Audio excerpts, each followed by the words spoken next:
આજે આપણે શીખીશું 4 મીટર કાપડમાંથી ફૂલ પેર બનાવવાની છે અને પ્લસ સાઇઝની છે. એટલે છાતી 42ની છાતી છે અને 44ની સીટ છે. તો 4 મીટર કાપડ છે, લાઇનિંગવાળું છે.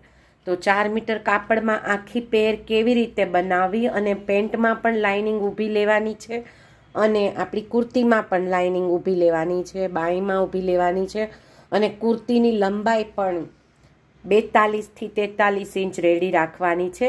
એટલે ફૂલ લેન્થ સાથે. જનરલી તો એવું હોય કે આપણે પેર આખી પેર બનાવી તો 4.5થી 5 મીટર કાપડ જોઈએ, પણ ઓછું કાપડ હોય અને તમે વ્યવસ્થિત કટિંગ કરો ને તો 4 મીટર કાપડમાંથી પણ તમારી પેર આરામથી નીકળી શકે છે. જેટલું આપણે કાપડની જરૂર છે એટલું જ કાપડ વાળી અને આપણે સિમ્પલ કુર્તી કે શર્ટ ટાઈપ કુર્તી બનાવી હશે ઓપન કુર્તી તો નહીં બને, કારણ કે ઓપન કુર્તીમાં આગળના ભાગમાં 2 ઇંચ એક્સ્ટ્રા કાપડ જોઈએ. તો અત્યારે હું સિમ્પલ કુર્તી જ બનાવું છું અને ગળા પર કોલરનો પેટર્ન મૂકીશ. સિમ્પલ કુર્તી જ બનાવવાની છે.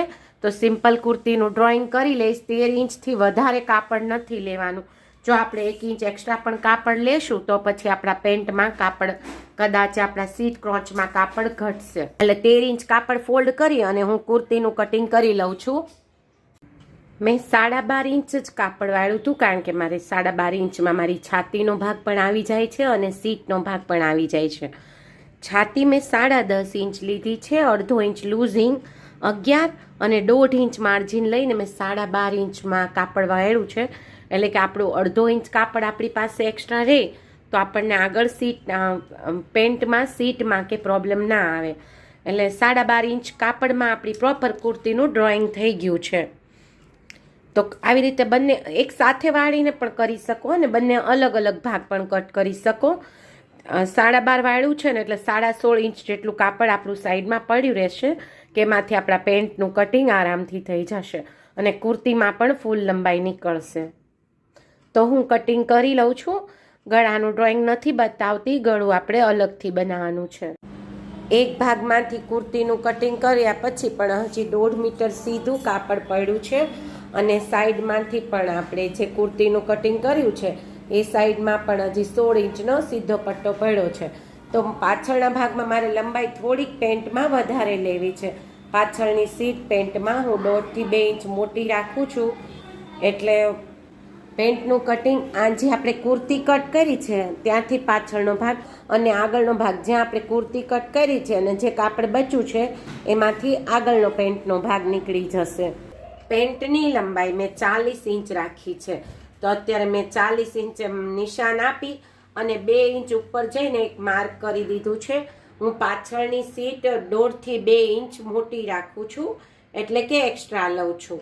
40 ઇંચ પેન્ટની લંબાઈ છે અને 2 ઇંચ મેં સીટ માટે એક્સ્ટ્રા લીધું છે. હવે કમરના ભાગે હું 13 ઇંચે માર્ક કરવાની છું. હવે જ્યાં આપણે લંબાઈ લીધી હતી ત્યાંથી 15 ઇંચે એક માર્ક કરી દઈશ. હું પેન્ટ નથી બનાવતી પણ પેન્ટ પ્લાઝો બનાવું છું.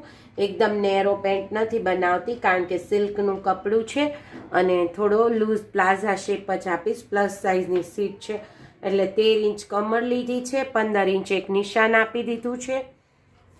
2.5 ઇંચ બહાર જઈ અને એક નિશાન આપી દઈશું. 13 ઇંચની મેં પહોળાઈ લીધી છે અને 2.5 ઇંચ જેટલું બહાર જતી રહીશ. થોડું સીટથી પણ હું હિપથી લૂઝ રાખવાની છું પેન્ટ. 1 થી 1.25 ઇંચ ક્રોસ કરી અને ગોળાઈ આપવાની છે.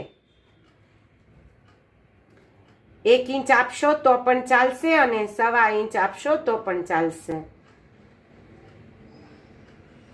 હવે આપણે 13 ઇંચ પહોળાઈ લીધી હતી અને 2.5 ઇંચ બાદ. હવે બંનેનું સેન્ટર કરવાનું છે. બંનેનું અડધું કરી અને એક નિશાન આપી દેશું. તો ચેક કરશું તો 7.5 આવશે, કારણ કે 15.5 છે એટલે 8માં 2 પોઈન્ટ ઓછું. હવે સીટમાં 2 ઇંચ ઉપર જવાનું છે અને એક ક્રોસ લાઈન આપી દેશું. તો આપણો પાછળનો ભાગ રેડી છે.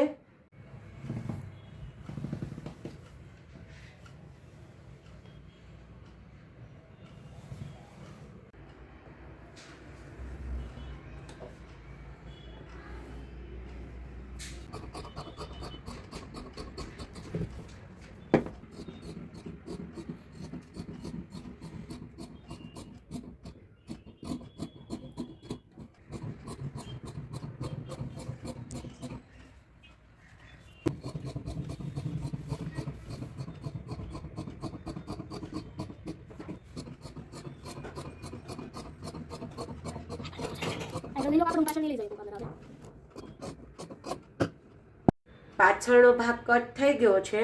હવે જે આપણે કુર્તીની સાઈડના જે ભાગ બચ્યા હતા કાપડના એને ડબલ ફોલ્ડ કરી અને આગળનો ભાગ કટ કરી નાખશું. પાછળના ભાગમાં મેં 2 ઇંચ એક્સ્ટ્રા લીધું હતું, 40માં 2 ઉમેરીને 42 ઇંચ. આગળના ભાગમાં ફક્ત 40 ઇંચ જ લેશું, કારણ કે 40 ઇંચ પેન્ટની લંબાઈ છે. એમાંથી 2 ઇંચ મોડી વળી જશે નીચેના ભાગે અને ઉપરના ભાગે 2 ઇંચ અલગથી બેલ્ટ આવશે. તો પેન્ટનો પાછળનો ભાગ બની ગયો છે.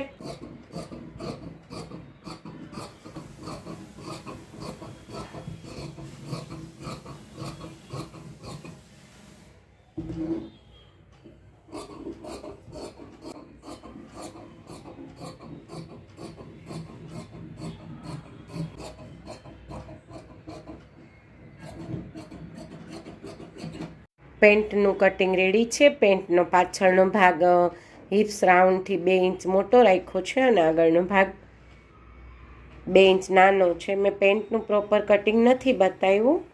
હવે આપણે બાયનું કટિંગ જોઈ લેશું. કુર્તી અને પેન્ટનું કટિંગ થઈ ગયું છે. તો પણ હજી આપણી પાસે 1/2 મીટર કાપડ બચ્યું છે. તો મેં એકવાર ફોલ્ડ કરી દીધું છે અને હજી પણ એકવાર ફોલ્ડ કરી અને હું આમાંથી 16 ઇંચની રેડી સ્લીવ કરવાની છે અને 2 ઇંચ મોડી માટે એક્સ્ટ્રા કટ કરીશ. એટલે 18 ઇંચની સિમ્પલ સ્લીવ જ બનાવવાની છે. તો આમાંથી સ્લીવ આરામથી નીકળી જશે. સ્લીવનું કટિંગ કરી લેશું.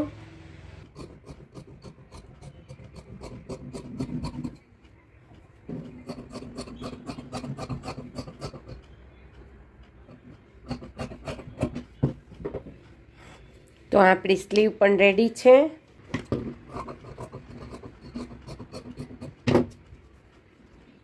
તો આપણા પેન્ટનું કટિંગ, આ છે સ્લીવનું કટિંગ અને આ છે કુર્તીનું કટિંગ. તો પણ